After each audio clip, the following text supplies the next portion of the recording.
Gaur ezagutuko dugu Divine. Harris Glenn Milstead Baltimoren jaio zen 1945, Estatu Batuetan.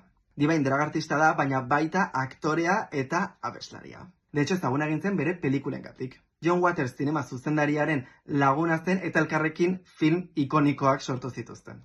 Haien artean Female Trouble, Polyester edo super ezaguna den Pink Flamingos. Divine ikusten genuen munduko pertsonarik nazkagarriena izaten, edo inkluso borrokatzen titulu hau izateko.